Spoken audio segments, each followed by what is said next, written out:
और आपको ये बता दें, जैसा हमने कहा था कि प्रधानमंत्री नरेंद्र मोदी का विमान किसी भी वक्त उज्बेकिस्तान की राजधानी समरकंद में लैंड कर सकता है और हमें ये जानकारी मिल रही है कि वो विमान लैंड कर चुका है। यानी ऑफिशियली प्रधानमंत्री नरेंद्र मोदी का ये मिशन समरकंद, मिशन SCO शुरू हो चुका है। मेरे सहयोगी अभिषेक इस वक्त वहीं ग्राउंड जीरो पर मौजूद है। अभिषेक, बहुत बहुत स्वागत है आपका। लेकिन पहले ये जानकारी दर्शकों को देना बहुत जरूरी है कि प्रधानमंत्री नरेंद्र मोदी आ चुके हैं और कब उनकी पहली झलक जो है वो देखने को मिलेगी उज्बेकिस्तान के लोगों को भी और हिंदुस्तान के लोगों को भी। बिल्कुल रूबिका, देखिए प्रधानमंत्री नरेंद्र मोदी का विमान लैंड कर चुका है। हमारे पास उसकी तस्वीर भी आ चुकी है और अभी कुछ ही देर में वो बाहर निकलेंगे और आज उनका कोई इंगेजमेंट नहीं है। आज एक यहाँ पर डिनर है, लेकिन अभी ये क्लियर नहीं है कि प्रधानमंत्री उसमें शामिल होंगे। उम्मीद ये है कि शामिल नहीं हो पाएंगे जितना उनको वक्त लग गया है आने में। लेकिन कल का दिन बहुत ही ज़्यादा अहम है।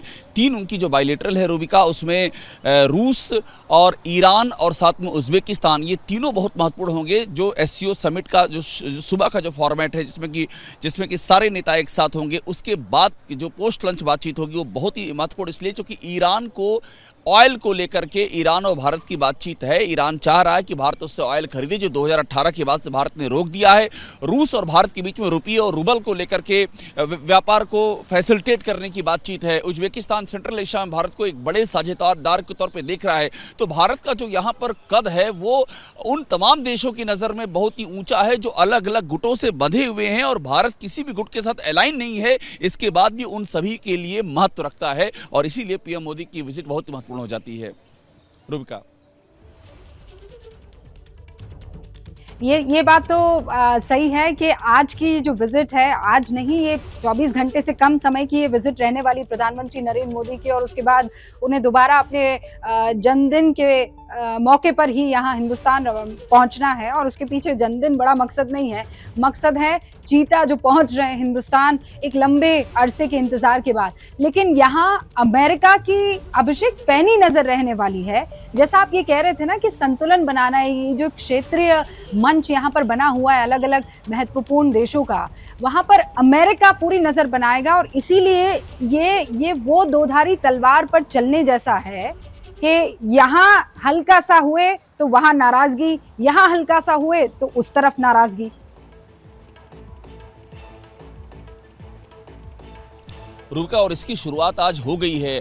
आज रूस के राष्ट्रपति पुतिन ने क्लियर कहा कि ताइवान जो है वो वन चाइना पॉलिसी का हिस्सा और उसमें कोई इंटरवेंशन नहीं करना चाहिए। सीधा उन्होंने अमेरिका पर आज ये निशाना साधा है और इस SCO समिट में आज उनकी बायलेटरल भी हुई है चीन के साथ में।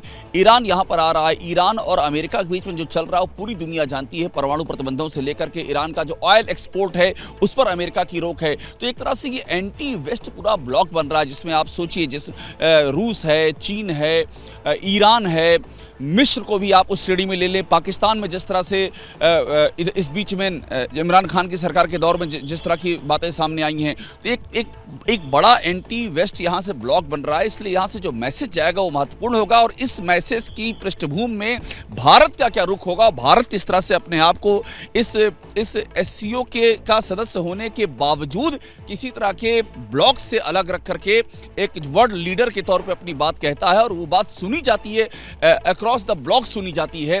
यही इसी पर सबकी निगाहें होंगी और इसीलिए PM मोदी क्या कहते हैं इस पर सबकी नजर है। जी,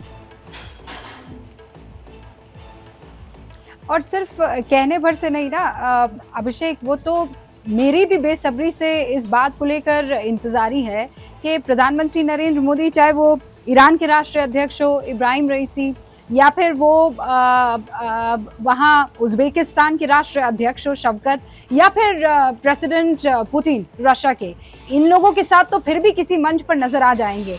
लेकिन पाकिस्तान के प्रधानमंत्री शहबाज शरीफ से क्या उनकी किसी तरह की बातचीत MEA की तरफ से अब तक तो सफाई नहीं दी गई है, लेकिन क्या आपके सूत्र बता रहे हैं?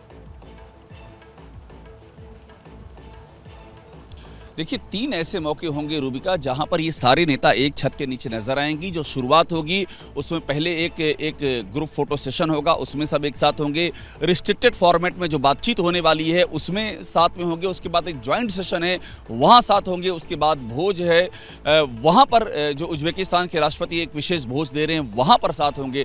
तो अलग अलग 3 मौके ऐसे हैं जहां पर ये सब एक साथ होंगे। तो इनफॉर्मल बातचीत या इनफॉर्मल क्या उसमें भाव भंगिमाएं होती हैं, क्या उसमें बॉडी लैंग्वेज होती है, एक एक बात पर निगाह रखी जाएगी। लेकिन महत्वपूर्ण यह है कि कोई बायलेटरल नहीं है, ना पाकिस्तान के साथ और चीन के साथ भी कहीं कोई सूरत दिखाई नहीं पड़ रही है। जब मैं आपसे बात कर रहा हूं, चौंकाने वाली परिस्थितियों की हम बात छोड़ देते हैं, लेकिन अभी तक कोई सूरत दिखाई नहीं पड़ रही। इसलिए भारत का स्टैंड साफ है, भारत का मैसेज साफ है। और आज हमने बात की यहां पर जो राजदूत हैं उज्बेकिस्तान में भारत के, उन्होंने क्लियर कहा कि आतंकवाद एक बड़ा मुद्दा है और वो बड़ा मुद्दा रहेगा। जब ये राजदूत ऑन रिकॉर्ड इस बात को कह रहे हैं तो आप समझ लीजिए कि भारत किस प्रतिबद्धता के साथ में और किस कूटनीतिक संदेश के साथ में, किस मैसेजिंग के साथ में इस समिट में शिरकत करने के लिए पहुंच रहा है। रूबिका, जैसे मैंने आपको पहले कहा था ना अभिषेक के 2 धारी तलवार होगी, और आपने फिर कुछ उदाहरण के तौर पर पेश भी कर दिए थे।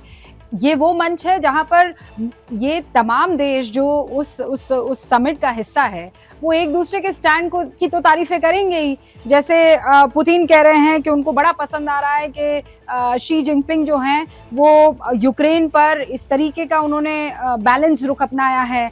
वो आपने बताया जैसे कैसे एक राष्ट्रीय अध्यक्ष दूसरे राष्ट्रीय अध्यक्ष की तारीफें कर रहा है।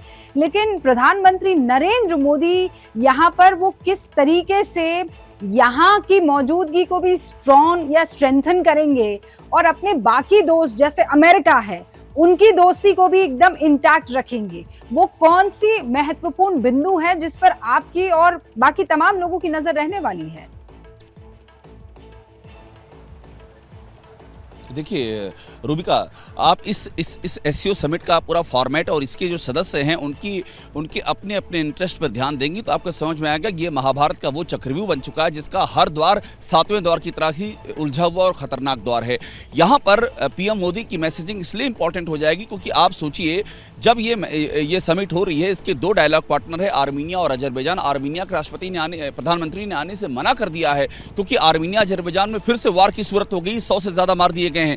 तो पीएम को कितनी बैलेंसिंग के साथ यहां अपनी बात रखनी होगी और यही भारत की खुसूसियत रही है। प्रधानमंत्री मोदी का जो एक कद है पूरी दुनिया में, जिसमें कि चाहे वो वेस्ट ब्लॉक हो, चाहे वो प्रो रशिया ब्लॉक हो, प्रो चाइना ब्लॉक हो या ईरान मिडिल ईस्ट का, माफ कीजिएगा वेस्ट एशिया का ब्लॉक हो, जहां भी आप देखते हैं वहां उनकी स्वीकार्यता है। और इसीलिए यहां पर उनका इंतजार किया जा रहा है, उनकी प्रतीक्षा की जा रही है। जिन बातों की आपने जिक्र किया उसमें देखिए 2 बातें, आतंकवाद बहुत ही महत्वपूर्ण है और जो आर्थिक सहयोग है जिसमें कि तेल गैस एनर्जी से लेकर के और जो नॉन कन्वेंशनल यानी कि जो गैर परंपरागत एनर्जी के स्रोत है, उन सब में जो साझेदारी है, ये सारी बुनियाद यहां रखी जाएगी। और पीएम का सीधा सा संदेश हमेशा से रहता है कि और इसीलिए आप वहां पर मौजूद है कि वो उन बारीकियों को आप परखेंगे, देखेंगे और देश की जनता तक पहुंचाएंगे एबीपी न्यूज के जरिए। बहुत बहुत शुक्रिया अभिषेक। जैसे ही घड़ी का काटा दोपहर 2:30 पे आए, बबीता जी का दिल सास बहू साजिश के लिए मचल जाए। और ये है इनकी बहू, पूरे दिन ऑफिस की टेंशन हो जाए गॉन जब ये करें अपना फेवरेट शो फ्री टाइम पे ऑन। इनकी तरह आप भी देखें अपना फेवरेट शो अपने टाइम पर और डाउनलोड कीजिए एबीपी लाइव ऐप अपने स्मार्ट टीवी पर।